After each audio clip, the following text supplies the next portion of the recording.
But if you go to Cookville for donuts, Oh, yeah. Ralph's Donuts in Cookville has something called a butter twist. And This it means is it's amazing. Butter cookie. Butter cookie. Butter twist. cookie Hey. returns. Oh, man. Butter twist cookie. Okay. You're a butter baby. For the first time in what feels like months, all three co-hosts on your favorite podcast, Successfully Unsigned, were in the same place at the same time doing a normal episode. We are so happy to be here back with you today with a regular episode where we talk about selling out. What is selling out as an artist? How do you define selling out? What artists do you think of as those that have sold out? Was it good for them? Was it bad for them? How does selling out differ from rebranding?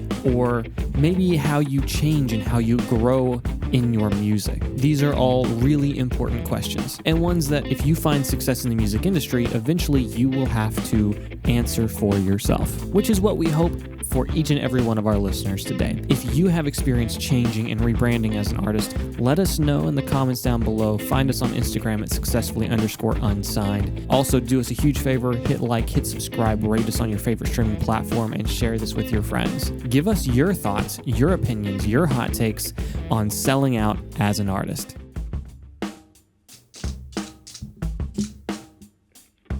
Hey. We're back. This is not my house. This is Patrick's house. What you rapping here for, man? Yeah. It's because it's What the you first time rapping he's here hearing the for? music. Okay, that's He's fair. jealous. He He's got excited. overzealous. He's smell. I don't know. Well, this one smells. This is starting out great. Welcome to the show, everybody. I'm back. Did you miss me? No. Did you miss me? These guys held it down last week, and it was great. Go watch their episode. Honestly, I saw the thumbnail, and I was like, that's a cute thumbnail. Well, thank I you. bet this is a wholesome episode. And it was. It was very wholesome. Yeah. They are best buddies. Best buddies. How long have you guys been friends? Just curious. About 5 years. Yeah, since 2019. 2019? Yeah. Yep. Oh, I thought y'all had known each other way longer than No, that. he didn't move here. I mean, when he moved here is since we've been friends since he moved here. So you moved here in the fall of 2019. Yeah. I've only known Patrick 6-7 months longer than you. Really? Yeah. We Whoa. technically met in May of 2019. I don't remember him. He wasn't But- memorable. I remember him because his shirt was like down to here. No, it wasn't. Was it a It was V-neck? unbuttoned. No, it was unbuttoned down to here. V-neck. And he No, had, it wasn't. He had these like Jeffrey Dahmer glasses. Oh? Which I actually did at the like. time. I actually did like those I did. glasses. I had the I'm not big gonna like lie. 80s style, the big, like think aviators, but not aviators. They're clear frame. I'll Did just show have you a those? picture. Yeah, I have them please do. somewhere still. I actually really like those glasses. I'm not gonna lie. I might be able to understand pull them why off you in the don't. right context, perhaps. With the long hair now, I Yeah, don't know. It I don't might know. actually look worse. That It might might look worse. It Like- might I don't look know. more creepy. New age Jeffrey Dahmer. And then, yeah, so I technically met you then. And I remember we were looking for another roommate at the time. And so I was like, oh, well, if you need a roommate, like we're looking for somebody. And then he moved into his own place. Yeah, when I too moved out bougie. here, I was like, I do not want roommates. I don't care how cool the people are or uncool in his case. I do not want roommates.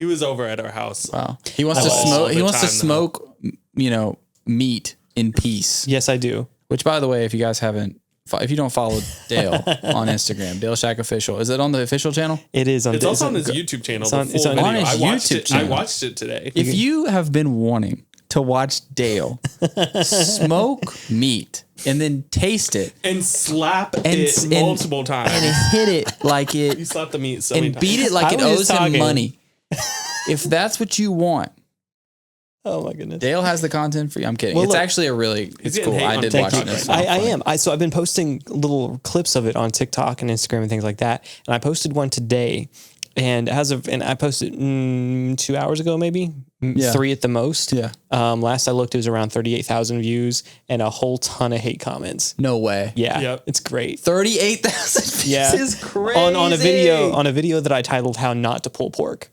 And everyone's like hating the pork. They're like, it's Yeah, either overcooked you're- or it's undercooked, right. or like it doesn't This satisfy looks anybody. like foam installation. Yeah, or someone something said like like, why would you smoke a block of foam insulation? It was like one of the comments. I'm like, I actually like, I'm all there for the hate comments. Like, keep throwing them at me because to me they're quite funny. Right. You know, I don't know. Also follow if you hate. Yeah. Also, if you do hate it, And follow, and maybe go. it'll get better. You know, or maybe it gets worse. Because you know that guy sharing with his friends, like, look how bad this guy is at smoking meat, and then that guy watched your video. And so, boom! I'm that's like 2 views right there. I'm like, it's crazy because like I don't have a popular channel. You know why though? It's because he used the worst TikTok audio in existence. Can you take a wild guess of what it is? Oh no, is it like old, like super old? It's not super old, but it's like early TikTok days. Oh, I have no idea. Oh no! Oh no! No! Oh no! I was like, I actually hate you for using that. Then again, I also will ironically be like, oh no, if someone starts saying oh no. Well, Yes. look, I haven't spent legitimate time on TikTok since I first got on it a long time ago. After the first video. Oh, you're right. You're right. The worst sound. Yeah, it just. But I'm also like, I don't know what else to put because I don't spend time on TikTok. I've just been throwing this stuff up and just like, I don't know what happens. Like trending. Yeah, but I need something that's a little more like specific to the vibe of what's going on. In which case, that was a little bit of a fail because I was trying to pull this pork apart with forks, and it was not working. Yeah. You should put one of our clips as the soundbite, like from the show. I told him, I said he needs to go through every single one of those comments and be like, follow my podcast for more stupidity at Successfully That's actually a good idea. You know, I think my next video that I'm going to do, I was telling Patrick earlier, is going to be like a ranking the best of the worst comments. Like, you know, that's actually funny. Like Cody Co, he's one of my favorite YouTubers. He used to do that. He used to do I won't say the word, but he was just kind of like these comments, and it's just him going through comments, people like misspelling things and like just not making any sense. And those videos got more views than like the actual video that the comments were on. It's funny. It's great. So right now I'm at 40,500 views, 54 comments. Yeah. And I'm trying to see where like, why would someone slow roast foam insulation? That's good. I was like, hey, I can't be mad at that. It's creative. It's creative. It's to the point. It is. Yeah, very to the point. But it has a little bit of like, it's not just like, you know, calling it what just it is. It's got some flavor to it. Mm-hmm. It's got some flavor to it. Not that meat. Oh, dude, I ain't gonna lie. Like, I know everybody here in this comment section was like, oh, it looks bad. You hadn't cooked it long enough. Dude, it was good. Yeah, I was mad. You were like, oh, I'm having people over on Sunday to try it. And we were not invited. I'll get you next time. You've said that for was years. That was a big piece of meat too. 9.5 pounds. Yeah. 9.5 pounds is crazy. I still got some in the freezer. So if y'all want to come over, I still got some in the freezer. It's not the same now. It's not. Well, anyways, sorry we got a little sidetracked there with Dale's meat, but we're back with another episode. And my belly is like the pork. not the pork belly. This smokes too, but in a different way. I was gonna get into something. I'm not. I was gonna tenderloin. I still don't know what a tenderloin is. I'm not gonna get into that. We're back with another episode. Tonight we are talking about as an artist, we're telling secrets to each other. What? With a squishmallow. I don't know what he's saying. That's what we're doing right now. Topic tonight, we are talking about what not to compromise on being an artist integrity, if you will. Because we've all been at a place, well, not all of us, but you hope to get to a place at some point to where you're having to kind of make decisions for your career and for the future of what you're doing, and you want to make sure that you're also preserving who you are and what you stand for. So we will get to that in the next segment, but first we are doing show and yell. We should that song that you were talking about before about shouting. Yeah, that Dawn loves. That's what we should incorporate with show and yell. We should make the show and yell theme song. Yes, if you guys have any because we all grew up, VBS church and stuff, and there was like songs like VBS Bible school songs. Like we had Bible Bowl. Did you guys have Bible Bowl? We didn't. I'd heard of it. I never. Was it was like I knew people who did. It's exactly what it sounds like. And it was just a lot of trivia, and then like a lot of songs. What's the shortest verse in the Bible? Pretty much. That's actually a good one. And I would get it right every time. So Jesus did wept. He wept. But where is it? John 3. No, that's no 3:16. It's not John 3:16. I don't know the exact verse. That's another question. Okay, I got that one wrong. How is that a separate question? That's a separate question. But yeah. So who wants to kick us off with some show and yell? Dale, would you like to? Sure. There's no excitement in that whatsoever. Okay. Well, Sure. I have a microphone that's slowly swinging toward my face. This mic smells bad. This one does too. I can smell the peanut butter thing, man. I smell peanut butter.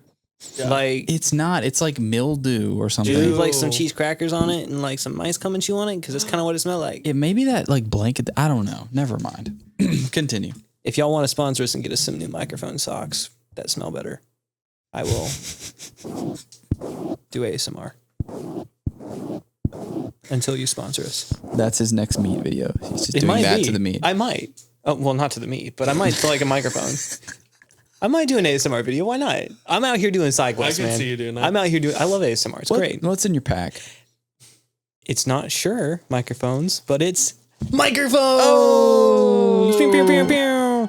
I have 2 microphones, which are very interesting little things. These are called Akai M8s.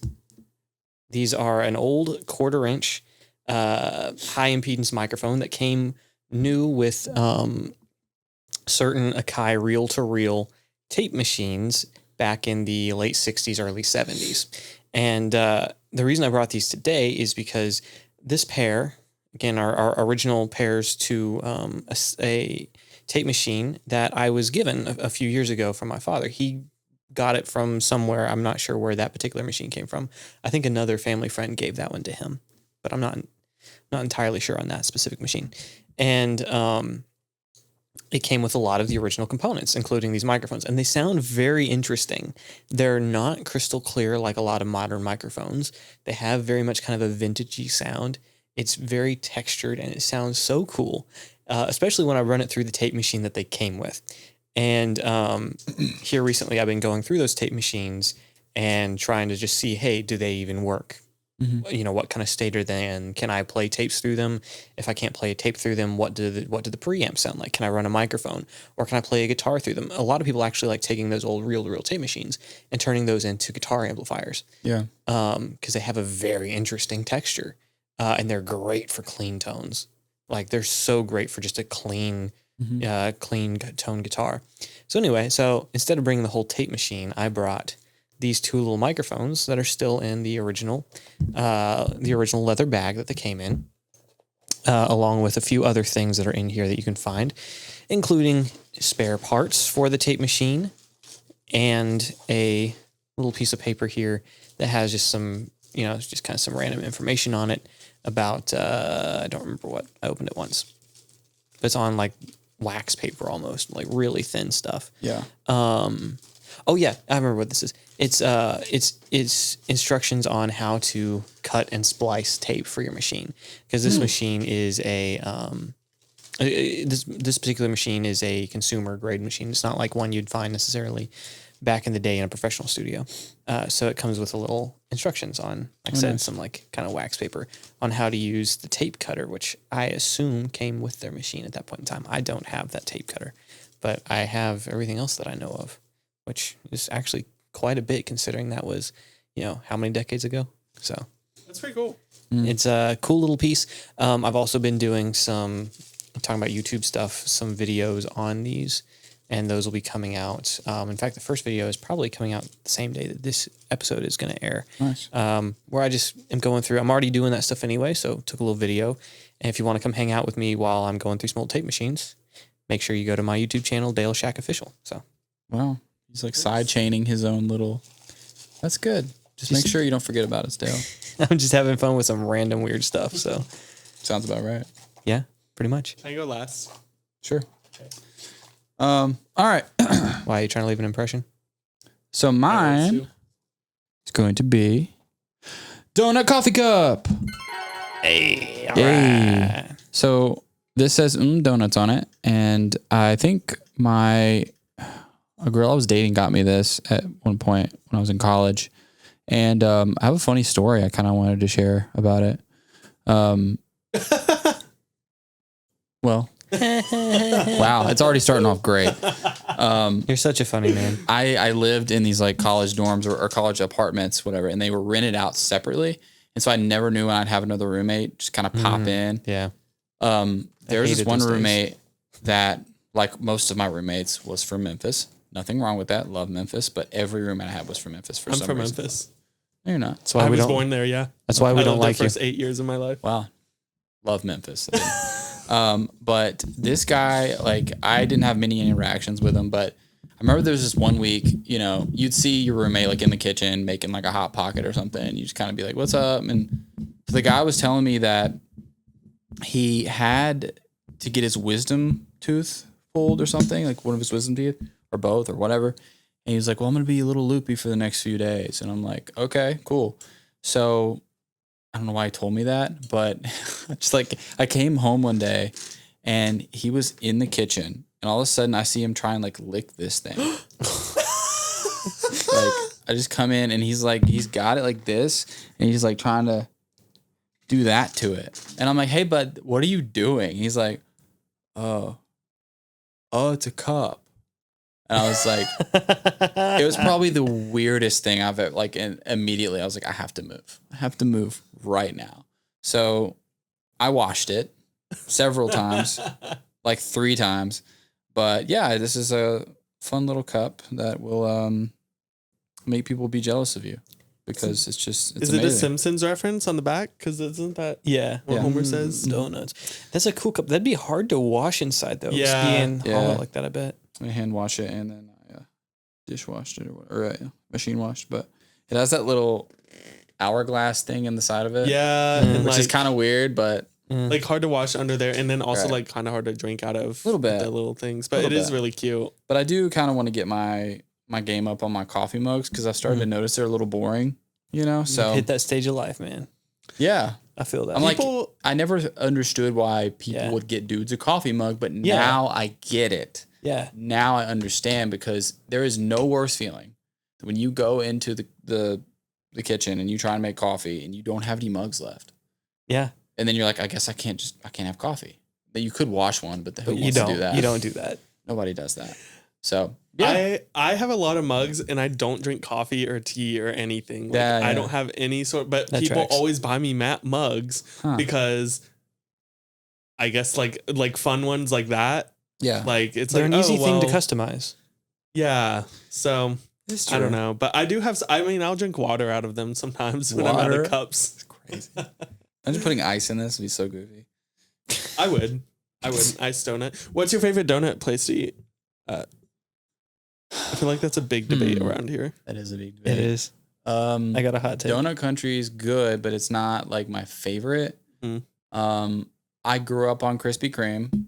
Period. Just because of like I think Krispy Kreme has the best like glazed donuts, but they're very rich. Mm-hmm. Like Dunkin' is probably last on the list for me. Yeah, Dunkin' is not. Dunkin' is not. It's not the move. Dunkin' sponsor us. You love your coffee, but your donuts. And this is a PSA right here. Freaking Five Daughters Bakery. Okay, that's what I was gonna ask you because everyone raves about it. I've never had it. Is so good. It will change your life, and it will turn it around for the better. Okay, I need to try it because I've heard so many good things about it. There's one. I'm not sure if there's one in town, but I know there's one in Franklin. I think they're building one in the factory. Really? I think I heard that, but I'm not sure. Dude, it's a problem. Yeah, it's a problem. I've heard great things about Five Daughters, and I had an older roommate who loved the Fat Friars. I guess it's in Nashville. I don't know. No idea. But Five Daughters, amazing. Dose is good too. If you've ever been to Dose. Oh, that's off West End. There's a lot of great places. Pastry place. Like freaking a crumble cookie has great cookies. I'm not sure if they have donuts, but I don't think they have donuts. My hot take is in my whole time I've been out here in Tennessee, the last 5 years, I have tried a bunch of different donut places. I don't remember where all I have. I've tried quite a few. And there's only one donut shop that I actually was like, this is good. Mm-hmm. I don't like any of the others. I don't think he's tried Five Daughters. I haven't tried Five Daughters. That is true. So I'll give it that. I've heard a lot of good things. But I heard a lot of good things about a lot of the other places in town. I'm like, oh, cool. I love donuts. Like, I love donuts. And it'd just be like so disappointing. Like, this is this is your champion place here in town. Champion place. Like, this is not it. That's how I feel like Whataburger, like an actual, you know. The Whataburger out here is not like the ones back west. But if you go to Cookeville, for donuts. Oh, yeah. Ralph's Donuts in Cookeville has something called a butter twist. And it is amazing. Butter cookie. Butter cookie. Butter twist. cookie Hey. returns. Oh, man. Butter twist cookie. Okay. You're a butter baby. You love the butter. I cook with a lot of butter. I love butter. Butter's great. Oh, wait, so you're like Paula Dean. You bet I am. He's like the male Paula Dean. I could see it. You bet I am. Hey, and I got a cooking video now. I can't. It's the start of many, many good ones. So But if you guys want us to make a video of us going to 5 daughters and then we'll go to 5 guys after that, and then throw the up, 5 spot. That's a lot. that's a lot. The 5 spot, yeah. And then the 5 spot. We could do that on the day of Anastasia's show because she's Yes. performing at the 5 spot, but you won't be here actually, so never mind. All right, am I good to go? Yeah, you're good to go. I guess so. Wait. Oh, that hurts to hear. Sounds like my bones. Bonnie B. Bones! I was wondering when she was coming out. I know, I've never done her. Really? Like, it's shocking that I never have. I've just been What? waiting for the right moment, and then we haven't done like an episode at my place in a while. So this is Bonnie. She is my first roommate of many. And she has a little hat. I dress her up for she has to get help getting dressed. I dress her up for different holidays. So of course Halloween, which is her favorite. Christmas, and then just during the like kind of off season springtime, she wears this little crocheted hat that my friend Sarah made. Shout out to Sarah. Oh, nice. And she sits at my dining table year round. He is a lonely man. And she is missing a hand. She partied a little too hard at our Christmas live show and lost a hand. But it's still there. Just have to reattach it. She needs a little surgery. I guess you could say she gave all the performers a hand. Anyway. All right, that's our show, guys. We'll see. I'm kidding. She does. Her bones are very... Wow. Sounds like my mom walking up the stairs. Ouch. Like she was $25 at Walmart or something years ago, which for a 5-foot skeleton is a really good deal. Let me just tell y'all. Is Like, she taller than me? probably No, easily. most women are. Bruh. And so yeah. Bruh. So she just hangs out all day and chills. She went with me to a trunk or treat last year for my fiesta theme. So I put her in a little poncho and sombrero, and I was dressed as a piñata, as you guys saw on our first episode. I really wanted to hit him. So yeah, this is Bonnie, and she is one of many large roommates that I own. I've been wanting to tell her she has really good posture. She does. Like amazing posture. Does she? If her bones sound like that? Well, I feel like that's a result of bad posture and have to worry no about chiropractics. Scoliosis or any of that. Yeah. No scoliosis. Yeah. She could eat a little more though. Yeah, I've tried to feed her, but you know. She doesn't. Well, she's picky. If it's your cooking, then I don't blame her. She literally just sits at your dining room table. You've liked some of my cooking. So has she always sat at your dining room table, or do you move her around? No, the only time like when she's been out, she's gonna hang out over there. Oh, that hurts so much to listen to. She she's gonna sleep. The only time that she's been out of the house is for the trunk or treat. She prefers to stay inside. She has she's a bit of a agoraphobe. Introvert, yeah. Okay. Yeah. Beautiful. All right, guys. Well, we are going to take a quick break and we're going to come back with our topic for tonight. So stay with us. We'll be right back. All right. What was that about? It's a drum roll. That is the worst drum roll in history. It's like a very ADHD drum roll, but Hey guys, what's up? It's DJ Patty G. I hope you guys have been enjoying the show so far. If you want to go find more, go to our website, su-podcast.com. We have lots of cool playlists there, whether it be from artists that we've had on the show or with other independent artists from all over the world. Also, make sure to follow us at successfully_unsigned on all of our platforms, as well as Unsigned Podcast on TikTok. You guys will be our best friend if you go rate us 5 stars on all platforms. And if you like and subscribe this video, make sure to keep watching so you can see more of our shenanigans and other tomfoolery. Thanks, guys. Welcome back to Successfully Unsigned. Yeah. Speaking of being unsigned, all you independent artists out there, how far would you be willing to go with your artistry? That is like a 60-minute question right there. Yeah. Yeah. What would you be willing to do? You know, what would you do? Which is so ironic coming from you, the least serious of the three of us. Yeah, very much so. Yeah, so we want to talk about artist integrity today.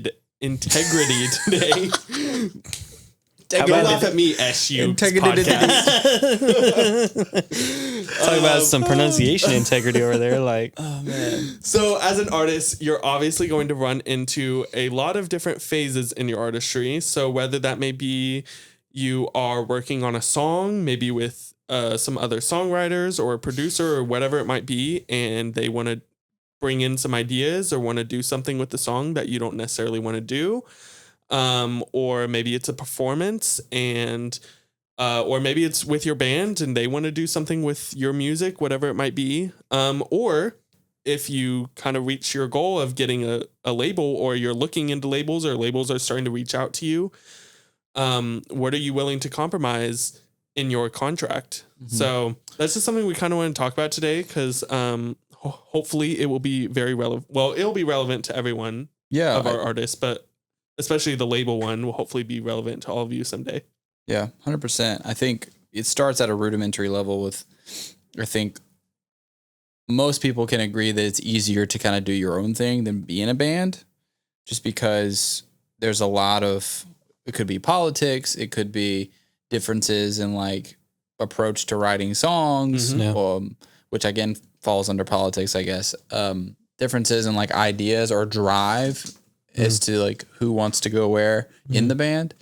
So I guess let's start there. Like, why do you guys think it's so hard for artists to make a band dynamic work as opposed to just their solo thing? And do you think that, you know, most of the artists that you listen to are like better off doing the solo thing, or do you think the band thing is kind of like they're gritting their teeth through it? I think type deal. Look, you get a bunch of musicians together. If you're a musician, you have to have a bit of an ego, right? Like, yes, you're out there sharing your music, thinking that it's important enough that other people should listen. And a lot of times that is very true, but that doesn't mean that there's not some ego to that. And especially when it comes to your own songs, in a lot of ways, that's your baby. And so you want to do it your way. And it's hard. It's hard for everyday people to let go of any sort of control when it comes to their projects. So whether you're in, you know, not a creative field at all, I'm sure you still have something that you're like, I want it done this way. Whether, even if it's just how the towels are folded a certain way, like anything like that.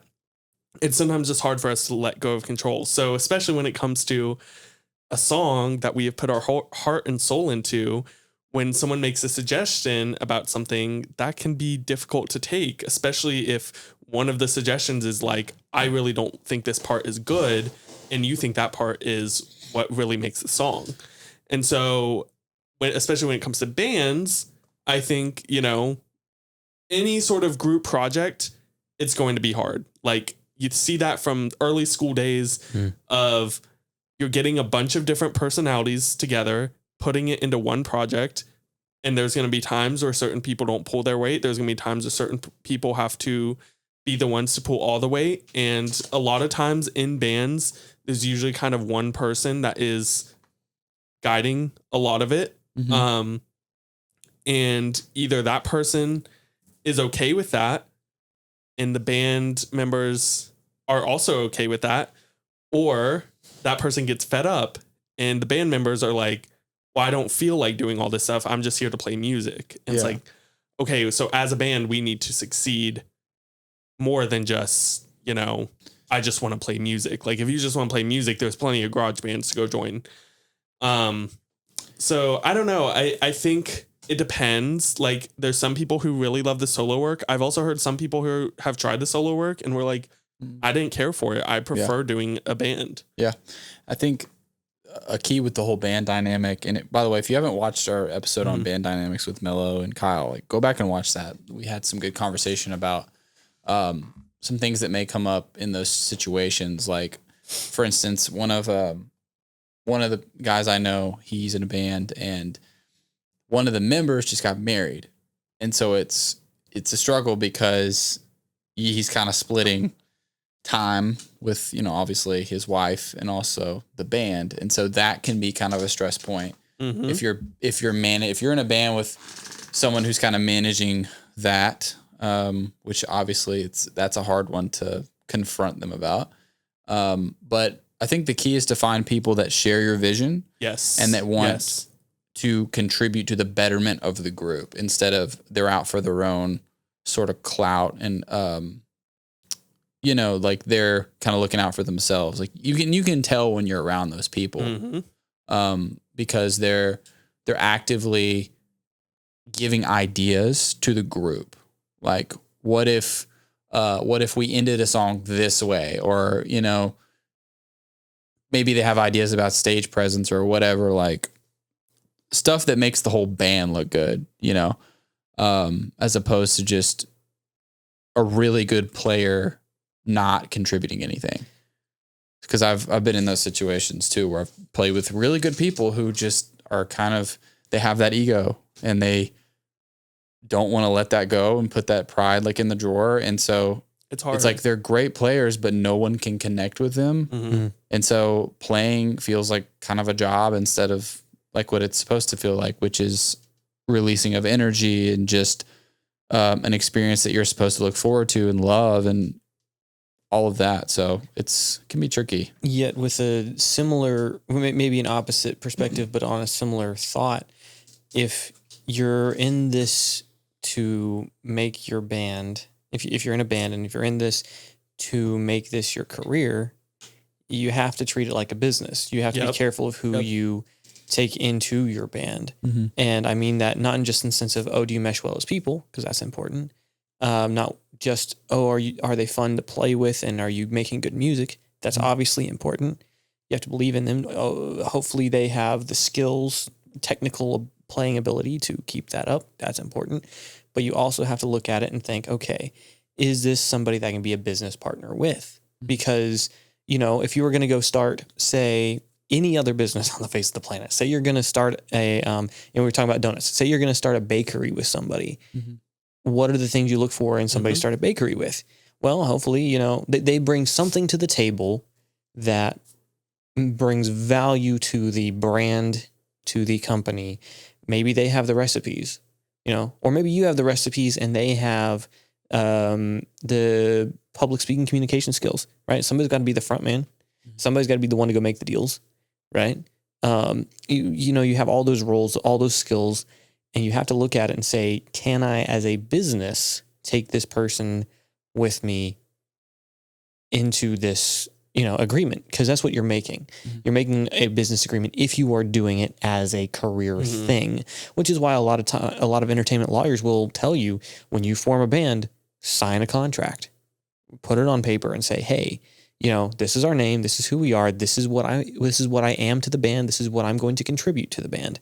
And, if we're all putting money in to help, what do you call it? Like fund, help fund the creation of the band. Well, hey, I'm donating, I'm contributing this amount and will continue to contribute however much. Yeah. Should the band fall apart and we split ways, how does that play out both financially, but also with the with the intellectual property? Who owns the songs? You spell those things ugly. out. Yeah, it can get ugly. Very much so. And that's really smart. When you are just like any other business venture on the face of the planet, we can't ignore those principles when we're in the music business. No. And as we've said time and time again, it is called the music business for a reason. If you are trying to make a career out of it. Now, if you're just out there playing just to play and to have fun and playing local places covers for the weekend, have fun. You may not have to worry about those things. And if you're a solo artist, you generally don't have to worry about those things. Mm-hmm. And so that is some differences. So again, know what your goal is, what your personal goal is. Are you trying to make this your career and make all your money based around music, or are you just trying to have some fun? Yeah. Both are fine. Just know your goal and be able to take action accordingly. Yeah. I want to ask you guys, when you hear the term they're sellouts, what comes to your mind? Like, how do you interpret that or define that? Good for them. I told him It's once. like dope band name, dude. I remember him saying like, there was something that we were talking about, and I was like, would you? I maybe you were saying like, oh, when it came down to it, like, would I, record and quote unquote sell out for like a big pop star that maybe I don't really like their music, I don't really go with the brand, whatever, but you will make big bucks. So real quick before you go there, like at a definition level, what do you guys believe a sellout is? I look at a sellout as someone who was committed to a specific concept as an artist, whether that's a musical genre concept, creative direction, a specific vibe, and they're doing really cool, awesome stuff. They find that niche, they find their audience, and they're doing really cool stuff. And then they get a big break, as we see it. We've had that discussion, but as the public sees it, they get their big break, and then their sound changes. And they, rather than continuing with the creative direction they had previously, they switched to a more pop, more safe, more commercial presentation of their artwork. Yes. Okay. That's how I view that. Is it good or bad? That's another discussion. Yeah. But that is kind of how I would define what is a quote unquote sellout in music. I would agree with that. Like someone who is just more commercially, making more commercial music, and maybe I guess like money means more than the creative direction. Yes. Basically. And that comes down to, I think, a lot of times, and why we see some of that change is when labels do get involved. You can go back and watch the last episode we had with Anastasia Elliott, and she was talking about how when the powers changed over when she was with Warner Brothers, what happened? They said you can either re-record your album and have a more pop focus, or or you can't do it. You can't release your stuff. Nobody wants your stuff, is essentially what they told her. So go back and listen to that episode. You can hear some great kind of insights from her experience. But if you're in that position, you have a choice to make. Yeah. Do you want to stay with the label and have label funding, have label backing, have label promotion? That's the biggest thing a label provides, in my opinion, at least. Not a lot of control. But not control. And you might not get to make everything quite the way you want to. You might not get to make your stuff have that flavor. Everything becomes more safe because they're out for low risk, high return. Whereas as a solo artist, independent artist, you can take chances and you can do whatever you want to do, and nobody can tell you not to. And if it works, it works. It's awesome. But also if it fails, it fails. To me, it's like, have you guys ever seen Beowulf, the movie? No, I've heard of the story. I've read it. So you've read it? So you know the gist of the story, right? Long time ago, yeah. Well, Beowulf, he travels to this kingdom or this place, and he wants to be king. So he has to defeat this wretched monster in order to be king. And, little did he know, the king actually wanted him to defeat the monster. Like, we know the story. But basically he got what he wanted. He got to be king. And he got all the things associated with that. But over time, he started to feel unhappy. And like the king before him was. And that's why that king wanted him to destroy the monster so the curse could be lifted from him. And so I'm not attributing that to like a record deal, but I'm saying that feeling could kind of be simultaneous of like knowing that you've got the financial wherewithal, but also knowing that I don't have a lot of say anymore in what is mine. That's what I love about Anastasia, is her stuff is her stuff. Yeah. Like, she has control, and like she can choose where she wants to go, Yeah. And, we do ask all of our artists at the end of every, episode with the game, like, who would you collaborate with or whatever. And of course, the right answer is to collaborate with a famous artist. the question for me is, would you be happy doing that? Like, would I have to? I'd be happy with the check. Be happy with the check. But if I don't vibe with a collaborating with an artist, I don't vibe with an artist. Yeah. And to me, that's more important of an experience. The experience is so important to me.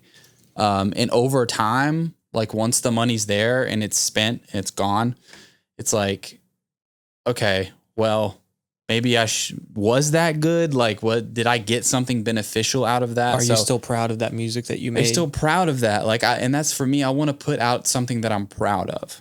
You know, that's important. Like, I want to change like people's perspective on how they're listening to something based on like, I want to provoke an emotion. Be like, that was my song that I used to provoke that emotion. So I just wonder like how I would like to talk to artists who quote unquote did sell out and see maybe like behind closed doors how they feel about it. All you sellouts out there, come contact us. Show. Yeah, come on the show. We'll do an anonymous interview. We'll give you the backlighting, you know, and the bar of the eyes. We need your face, your name, all the Jane clout. Joe. I need all the clout. We'll slightly change your name for the sake of the innocent. Yeah. Welcome, Baylor Biffed. What?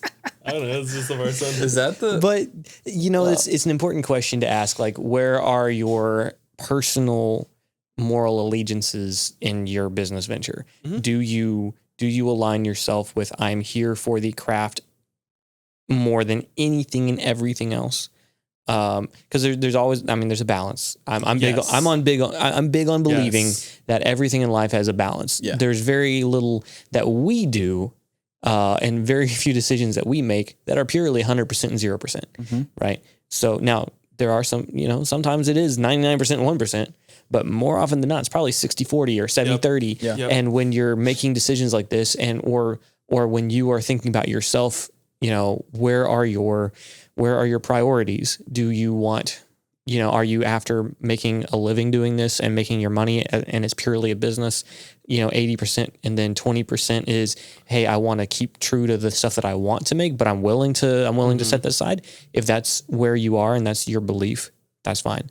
But if you're also on the opposite side, like, hey, I'm only here for the music, or not only here for the music, but I'm here because I want to make impactful music that is mine and nobody else can tell me I can or can't. Not to say that they can't contribute, but that they, you know, but ultimately that you have the say 80%, and then 20% is like, hey, if I make money, that's great, but that's not the reason I'm choosing this. Yeah. Then, you know, that's also fine, but you have to know where you are. Yeah. You have to take that time to reflect and decide for yourself, what am I going to do? And if you sit down and make those considerations early on, before you're faced with any decisions that are going to rely upon that, it's going to make making your decision so much easier. Because in all reality, you've already made the decision when you sat down and determined, hey, and then it's simple. It's like, oh, well, this aligns with my priorities. I already made my decision months ago when I first thought about this. And that makes walking away from a deal that might sound good so much easier if that's what it requires. Or it might require, you know, there's things on this deal I don't like, but it gets me where I want to go. You know, it aligns with your principles. So if that means, you know, sitting down and writing out a list, you know, I've been around some producers that highly recommended, just as a person, write down your top 5 goals that you want to accomplish this year. Write down the things that you want to do, you know, in the next 2 years. Write down your big sky dreams. You know, what are the things that, like, if you shot for the stars and you were able to attain that, what is that? You know, is that winning a Grammy? Is that doing this? Is that doing that? But then also, above all of those things, write down, you know, the top 5, 6, 7, however many you have, or if it's only 2 or 3, that's fine. Things that are most important to you as a person. Remove the concept of you as an artist out of it and take yourself as a person.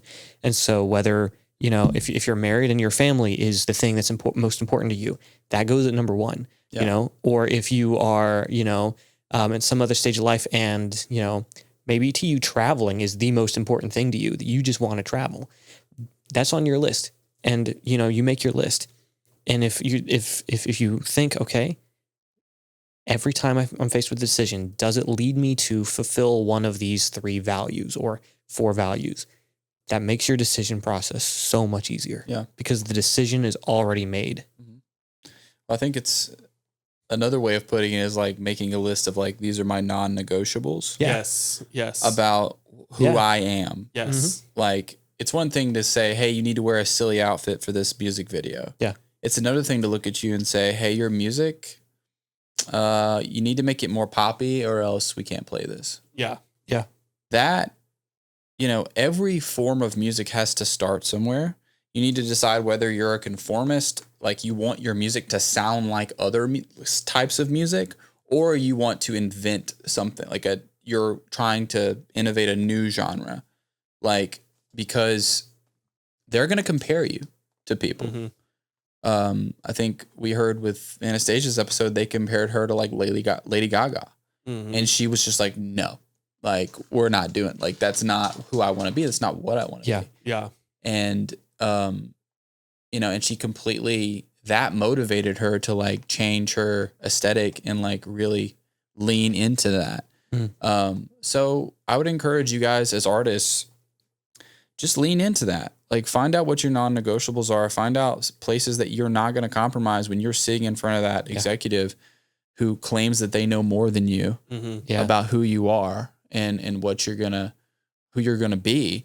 And it's like, again, it's like they do know what's trending. They know all of that. Yes, that there is something to be said, and you shouldn't just throw all of that information and analytics away. Of course not. But there should be, as long as you have a brakes system, like, you don't just let the train roll down the tracks. I agree with that. Like, every now and then you pull that brake and you say, okay, this is something, and they'll respect you for that, by the way. Most companies that are going to come after you for what you're doing, like, it's because they saw something in you, right? Or else, you know, you have to show them that you're somewhat committed to that, because a lot of these labels, they'll take what they can get. Yep. If you give them an inch, they'll take a mile. Yeah. So again, get a great lawyer, entertainment lawyer and property lawyer, intellectual property lawyer, and really sit down and hammer that thing out. I think I keep referencing Anastasia's interview, but it's just so good for this topic. Yeah. She said, didn't she say she negotiated a contract for like 6 to 8 months or something? 9 months. 9 months. 9 months is crazy. But if you want something to get done. And it fell through. And it fell through. Yeah. And so if you want something to be right, if you want something, you have to take the time to really hammer that out. And part of that process is like finding those non-negotiables. So to kind of, it all comes in. I mean, if you've been watching this podcast for a while, if you're being an artist to try and make it big, to, you know, have a bunch of money, you need to pick something else. Get into sales, get into the medical field, something else, because you ain't gonna make much money. Like, yes, maybe, you know, you do make it as some huge star and you are making really great money, but you need to be realistic and understand that, like, that is not what this is all about. What it should be about is getting your music out there.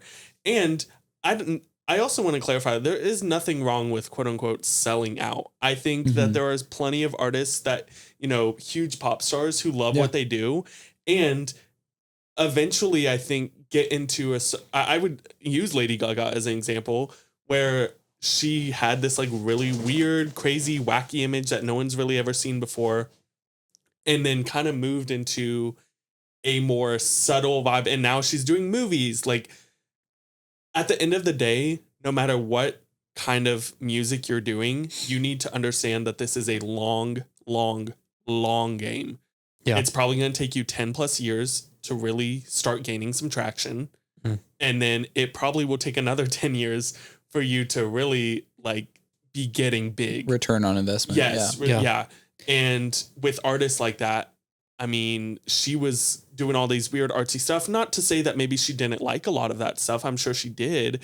But it's obviously she isn't doing the same thing. And of course, as an artist, you're going to change your mind about different things, change your sound, all sort of things. I was about to say, as an artist, you have to grow. Yes. Because as a person, you have to grow. If you don't grow, you know, you know, nobody wants to drink stagnant water out of a pond. Yes. Except for Christian. Except for Christian. Except for Christian. You know, it was once told me, you know, if the moment you quit moving is the moment you die, is something that was told me. And I'm like, oh yeah, it just sounds normal, but it's the same thing as far as, you know, your musical growth as an artist. It's the same thing as your personal maturity growth as a person. Yes. You know, same thing physically, literally, you know, when you stop moving, you're dead. Yeah. I mean, I agree with the non-negotiables thing is like, you're going to have so many hard moments as an artist, especially like when you start gaining traction and people reaching out to you and figuring out, but also knowing that figuring out what you can accomplish as an independent artist. And so Anastasia, or we just had a really cool opportunity to talk to Taylor Acorn, get her on the show. And she's a huge independent artist right now. Like, or if you look at Mike Ponder, like go watch his episode, like he has some really great advice of being in the music industry for so long, and he just signed, and figuring out, okay, how far can I make it being independent? Yeah. And, you know, what am I willing to give up? What am I not willing to give up? And can I still accomplish this thing as an independent artist? And if so, then I say stick being independent, unless you just find a really amazing record deal that is willing to kind of give you a lot of freedom. Mm-hmm. And another thing we haven't really touched on in this, and I won't get into it for very long, but along with, you know, the things that you're willing to not give up on, your non-negotiables, if you are an artist that is standing on a particular moral ground, whatever that might be, that is part of your non-negotiables. Yes. For instance, I can't remember the name of the band, but there was a band that was big into hardcore metal. And one of their big things was sobriety. They had all gone through, you know, different kinds of 12 steps, you know, programs and different kinds of therapies and things like that, and rehabs. And when they came out of that, they're like, we're not getting back into that. We don't want to promote that. We don't want to be a part of that. Yeah. And so when they began touring again, they specifically and only would play all ages shows at venues that did not serve any kind of alcohol. And even though they could have been huge and they had great music and they had great pull, they were only playing these tiny venues because that's the only places that fit those characteristics for them. But for them, that was a non-negotiable that they settled on. And they were like, you know, if this is what we have, this is what we have. We're not going to do anything else. Yeah. And you as an artist, if your purpose is and your mission as a band or an artist is to promote certain things, stick with it. You know, don't settle on that. Otherwise, people will see that and come after you. You know, I think about the whole Lizzo thing that happened a year ago. You know, go watch our episode. Go watch our episode. You know, but if you're going to make that a non-negotiable, stick with it. You know, but that means that you can stick with that. You just might have to be more creative in how you make that happen. And if you're an artist, that is literally your whole job of being creative, of figuring out how do I do what I want to do. So you'll figure it out. Yeah. All right, guys, we're going to take one last break and then we're going to come back with our last segment. So stay with us. Thank you once again for listening to Successfully Unsigned. I would like to take a moment during this break to remind you to visit our website at su-podcast.com to view all of the newest and latest content that we put out. Also, do us a huge favor and hit like and subscribe on this YouTube video, and like and rate us on your favorite streaming platform. Each one of those things helps us out tremendously. We would love to hear your thoughts on what artists we should have on next, what content we should cover, what kind of topics we should discuss, and any tips and tricks you might have in the music industry. Thank you for being one of our favorite listeners, and enjoy the rest of the show. Welcome back, everybody. We are going to do our final segment on a topic that's just kind of, I feel like would be fun to talk about along the lines of what we've talked about tonight, which is we all know there are some artists where we've been listening to them and then they like disappear and then they come back and they're just completely new and they've rebranded. And I think rebranding, we have talked about sellouts. We talked about the concept of selling out last segment. I think there's a difference between rebranding and selling out. I think rebranding is like basically an attempt to either rebuild your career or rebrand it, restructure it to look different and maybe appeal to different audiences. Or would you guys say that it appeals to the same? Absolutely. Also, I think once again goes back to changing as a person. Like, especially if you're a really big artist, you're probably like, oh, hey, I kind of want to get into this genre. Even you're going through that right now, where like you're getting into a whole different genre of music than what your current releases are. Yeah.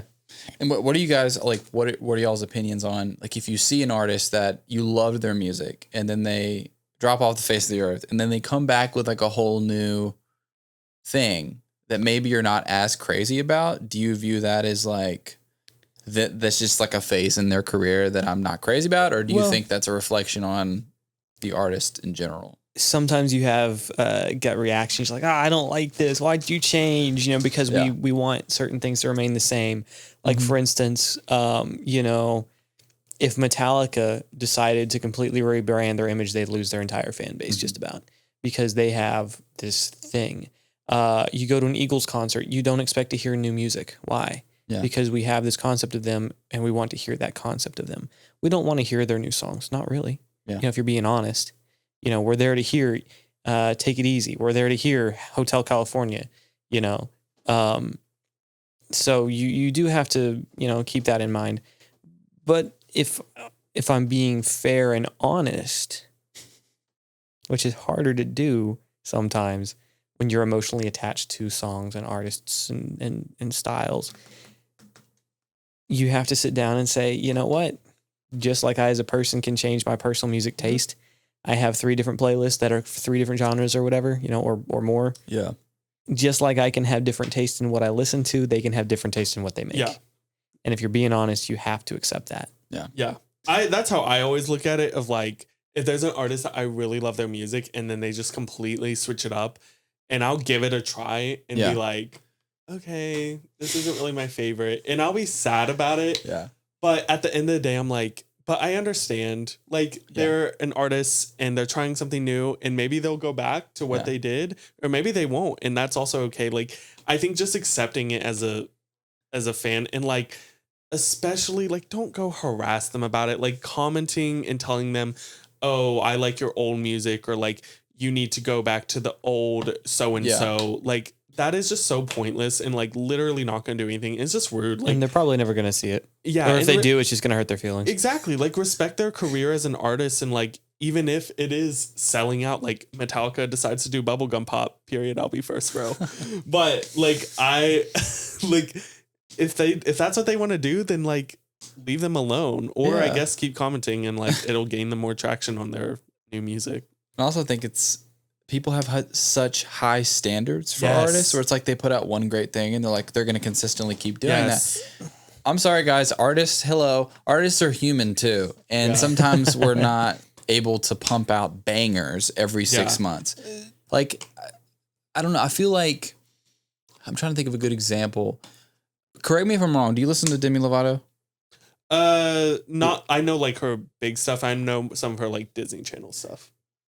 Of course you do. I feel like she started like pop, and now she's like rock. She's doing rock stuff. Yeah. I want to. Haley came out with that album. A huge like influence on her. So she, like, in her Disney days, she did like pop punk sort of rock, very Disney-fied, obviously. But like, it was still like in the same vein of like, she would always talk about Paramore and how much she loved Paramore. So like, I can see that one.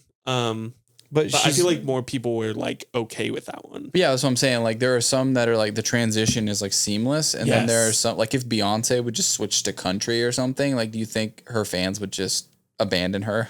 Well, her fans aren't country fans. They're totally not saying that they can't be fans of both genres of music, because people can be, but by and large, that's not her audience. Yeah, and that's also not what she's known for. Mm-hmm. You don't go to Beyonce to expect. I think country. She could now though, because she released her Cowboy Carter album, which she even said is not country. It's a Beyonce country album. Yeah, but it's still obvious. I mean, like, this ain't Texas. Like, it's not like country. Yeah, but it's like hip hop. It's I've never heard of that before. Y'alternative, Y'alternative and hip hop. That's so funny. But I love Y'alternative as a name. I think you think about Taylor Swift, someone of that caliber, you know. Yeah. Every episode, she's gonna be on every episode. I mean, when she made the switch from country to pop, like, there were some people who hated it, but that is what launched her career. I mean, especially like you saw it some in Red, and then in 1989, that was Shake It Off, and the other songs that I can't think of right now, Bad Blood, like, so many just pure pop songs that I mean, you hear Shake It Off and you can't get it out of your head for the next 2 days, whether you like it or not. Well, it's like, I think she found something with the whole, like, the country pop, and she found a way to tap into that. Because, like, I feel like the country pop was, like, a Nashville thing, and then sort of, like, a Southern thing, maybe a few other part, maybe some California people. But then once you expand into, like, pop, like, you're fully in pop now. It's like, now you're adding these other fans, plus you've got the loyalty of your base country pop fans. And so sometimes I feel like a rebrand can, like, actually gain you a following, but 100%. There's a lot of examples where it does polarize some fan bases. Here's a weird example for myself. When I discovered Paramore, I was in college. It was my first year of college, and they had just released After Laughter, their album. And I had never listened to Paramore. Like, I didn't even know, like, Misery Business, honestly. And I listened to After Laughter, and it's like, if you don't know anything about Paramore, obviously they were like punk, emo, scene, rock, whatever you want to call it. And then After Laughter, they had released their self-titled album, and that was a little more on the pop side, but it was still like punky, I would say. And then After Laughter was like this completely like synth 80s vibe, like completely different. Yeah. And that was their first album I listened to, and I love that album so much. I know Luke Robbins also loves that album. I think that's the only Paramore album he really listens to. But it was one of those things where a lot of fans were like, what are you guys doing? Like, you disappeared for 4 years, and now you've come back with this like 80s album, and it's catchy, but this is not Paramore. This is not the Paramore I know. And then I went back and listened to their whole discography, and I love their old stuff. I love Brand New Eyes is actually my favorite album. But it is interesting because I don't know if I would definitely not have had discovered Paramore until probably within the past 2 years, had that album not come out. Instead, I discovered it when I was 18 at this very like formative time of my life. And I feel like it was a bridge into, like, I love pop punk emo music now. Like, I love it. But there are so many songs that I don't know from, you know, my childhood because I just didn't really grow up with it as much. But that was almost a bridge for me. You know, I think a lot of it comes down to what you heard first and if you liked it. Yeah. For instance, I think about popular covers of songs, right, that have come out. Like the song Can't Help Falling in Love with You, right? Who wrote that? Elvis. Elvis wrote that. Who recently made that popular? Haley Reinhart. Right? 21 Pilots. They did a cover. 21 Pilots, I did not know that. They did I think it was them, wasn't it? I didn't know that. Did a massive cover here just a few years ago. And like, I think they did, what was it, on like ukulele or something like that? And if it's what I'm thinking of, and I could be wrong, that might not be the right artist, but it was an artist kind of in that vein. For sure. They did. Yeah, it was them? They did. That was not, I know Haley Reinhart because the Extra Gum commercial went in like 2015 came out and they used her cover. She did a lot of postmodern jukebox covers. Okay. Yeah. And like hers, like wise, like the cursive, like very soft. And so that song I feel like made every like ukulele girl get their uke out and sing that song. Either way, the point's still made. The version that you hear first is the version that you're going to fall in love with. I think about Sound of Silence. Disturbed did a version of it, and a ton of people fell in love with Disturbed's version of it. They have some really cool production concepts, but Simon and Garfunkel did, you know, they wrote it. They made it an amazing thing. You know, so what you hear first is going to be what you expect. And so if you hear that out of an artist too, that's going to change your opinion of the artist. For instance, there's a band called Beartooth, which I heard a handful of songs of theirs that they did acoustic. I think one was called Hated. One was called The Lines. The Lines isn't actually an acoustic version, but it's kind of, it's more stripped down. It's more in that vein. And I was like, wow, this is amazing. And then I heard a third song of theirs. I'm like, wow, this is amazing. It was all kind of the same vein. I'm like, this is great. I got to go look up this band because like they keep coming up. And I went and looked up the rest of their music, and it's straight up like hardcore metal. And I was like, oh, this is not what I expected. I'm like I can't. I was so excited to find a band that I loved, or I thought I did, but I had the wrong image of who they were. That was their little side project thing. That was their fun stuff that I fell in love with. So I can't be mad at them for their own image, but I don't love them as a band, although I love their other stuff. I respect them as a band. And I wish they would do more things in the other realm, but that's also their creative decision to take. Or you take, you take The Weeknd, for example. I was first introduced to them way back when like Thursday was like their big song. I say big song. I mean, he was still very underground at that point in time. And his genre was very like lo-fi R&B. It was very like, I mean, it's just very lo-fi stuff. Chill. Very chill, very dark, like super dark stuff. And I was like, man, this is awesome. House of Balloons came out. Then he kind of redid his first 3 albums and called it Trilogy. And those mixes are a little different.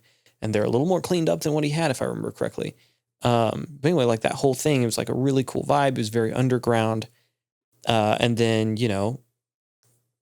his sound changed. It became stuff like Starboy, which was, I think, the first record of his that really, really went like popular, like radio kind of stuff.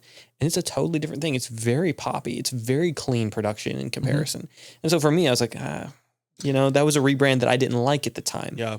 I go back and I'm a little more tolerant to it now. Yeah. I think he's also returned a little more to his original sound with like My Dear Melancholy. When that album came out, I was like, oh, we're back. We're back. Like, to me personally, there was only one song on it that I actually really personally loved as a song, but I'm like, the vibe is back. Yeah. Well, some artists can afford to just like experiment. Yeah. They can afford to just be like, let's try this. Yeah. And I don't blame him at all. Like at the time I was like, oh, come on, man, what are you doing?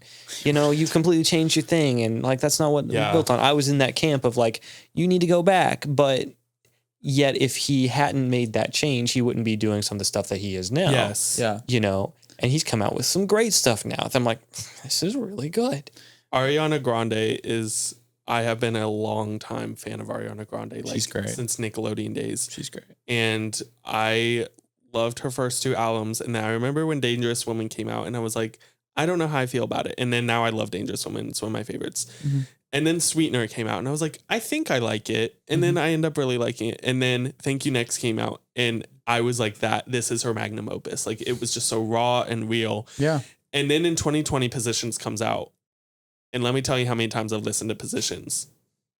It's different. I love Ariana Grande so much, but when she did that rebrand, I was like, this is just not for me anymore. And it's sad, but I think there are very, very, very, very few artists, probably each person maybe sometimes have one artist to where you are with them for their whole journey and love all of their albums.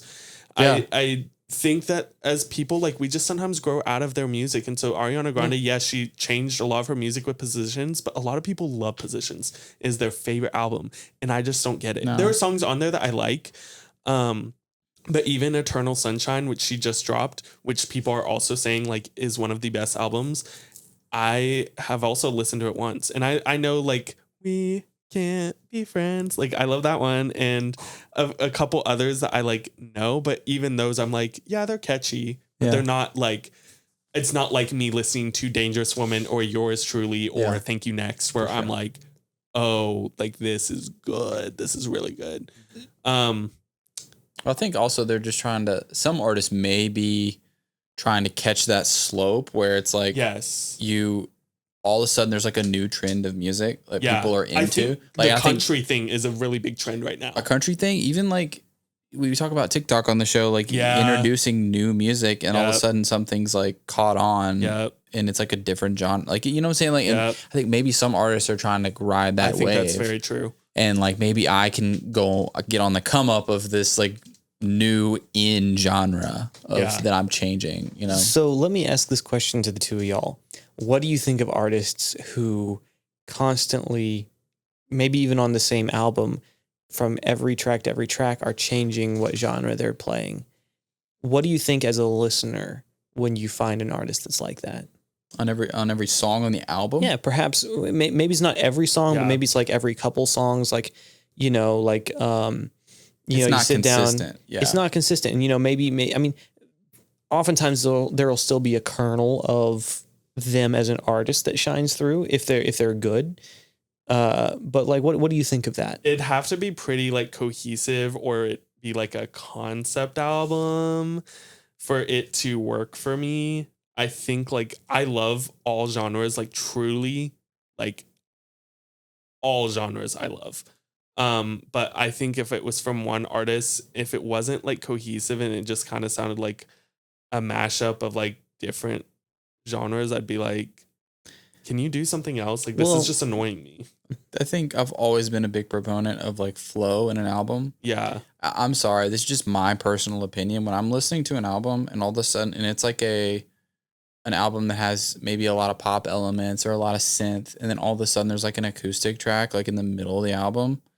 Cool. Yeah. But also it took me right out of it. Yep, I agree with that. And unless it like has it needs to have, like you said, like a kernel or some identity of like that the rest of the album, like, and it might be different if it's like a single that's like also on the album, but like you shouldn't build your album around that single. You should build the album and then take the single from the album. Yes, I agree with that. You know what I'm saying? So for me, continuity is so important in an album, and that would just throw me out of it. Okay. Personally.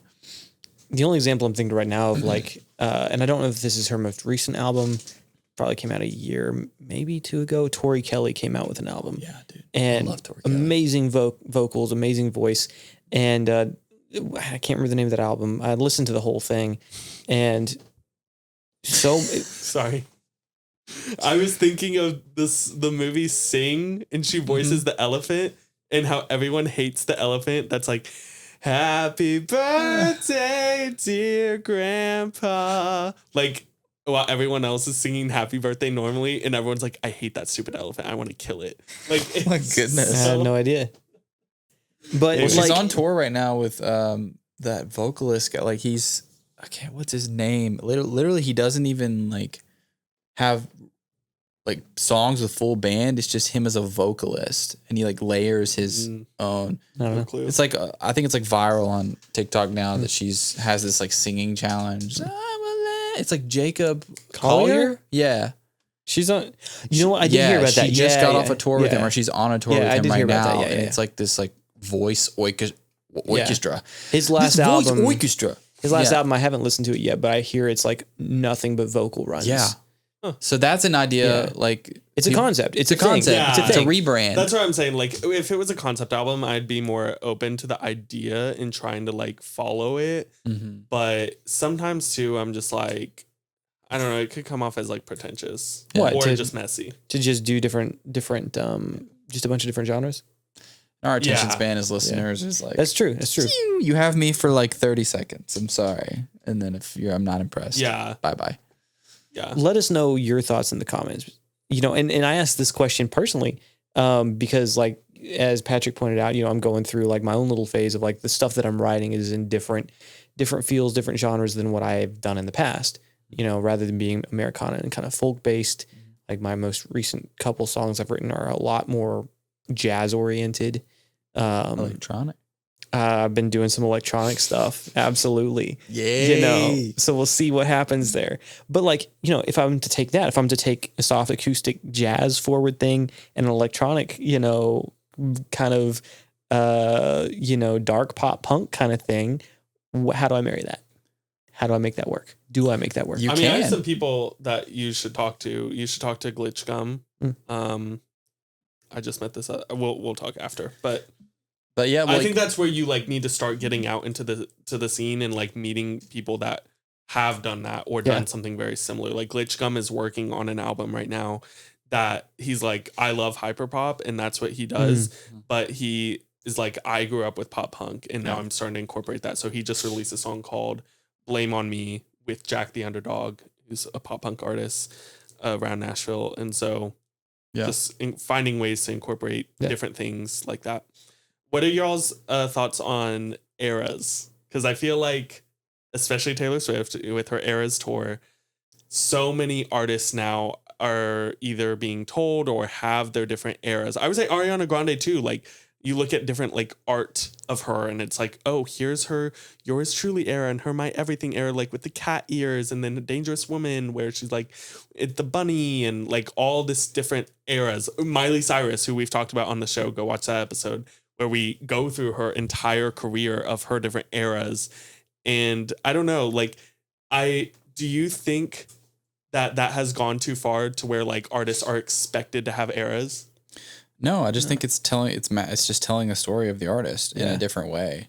It's the long form of all the albums put together.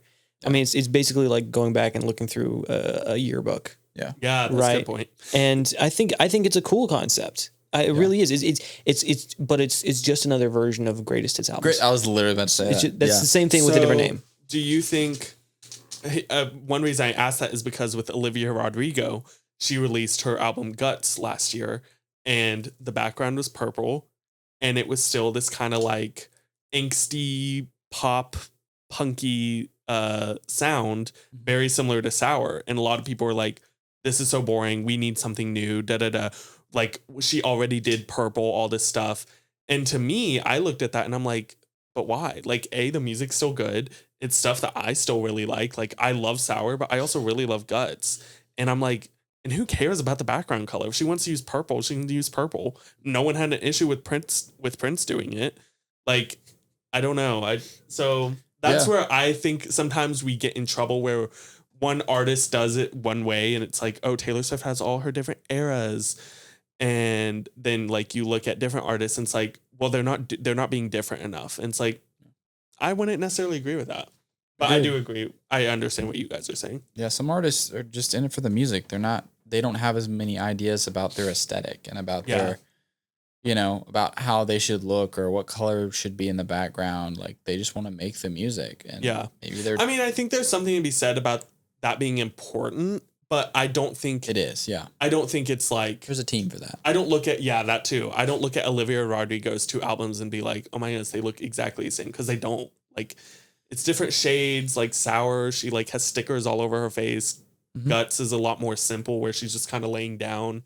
She has rings that say the album name. Like, but I don't know. At the same time, just like in a song, you have to have melodic repetition. You have to have some repetition as an artist from album to album. Yes. Because you have to be able to tell your audience without like writing a paragraph about it, who you are and what your identity is. Yeah. If she went the complete other way, y'all be still be mad at her. And it's because she's a young woman, so all of y'all are lame. Anyway, I'm done. He's out. All right, so I'm going to ask a random question to end the episode. If we're talking about rebranding, if Shawn Mendes came out tomorrow with a hip hop album, what would it be called?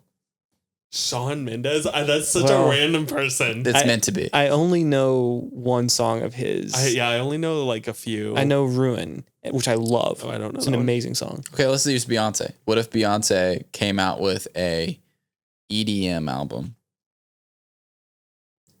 What would it be called? Or like name a song that she would write with like a name of a song. Like an EDM. Oh. That's a kind of a random genre. Let's do something a little more. I think if she came out with like a jazz album, what it would be called. A jazz album? Yeah. Beyonce. She already has a self-titled album. No, but you'd have like some fancy like apostrophes and like and the fancy symbols above like the vowels. And everything would be gold. I don't Chandeliers with like crystal goblets and cups. Yeah. Hers would be, without music, life would be flat. No. Oh. No. To the left. To the left. Everything you own in the box to the left. I don't know. That's a weird question. It's difficult to answer, I feel like. It really is. If you guys have any ideas what Beyonce's jazz album will be called, or Shawn Mendes, is it Mendez's? Mendes. Is it Shawn Mendes and then the apostrophe at the end? Oh. What his, hip hop album would be called. Let us know. And let us know what rebrands you want to see from us. Right. I want to start out with Bubblegum Pop with 0 serious lyrics. Yeah. You have to learn how to sing first. I got a must. I was saying UGLY, you ain't got no alibi, you ugly. Hey, all right, guys. Sounds like that should come from White Chicks. We have had a lot of fun, and I'm stuck at outros, but follow us everywhere. We'll have commercials. su-podcast.com is the website. Successfully-unsigned. Follow us. Successfully_unsigned on Instagram and Unsigned TikTok on Unsigned Podcast on TikTok. I can't do it either. Wow, I tried to take over and it didn't work. We love you guys. We'll see you next time.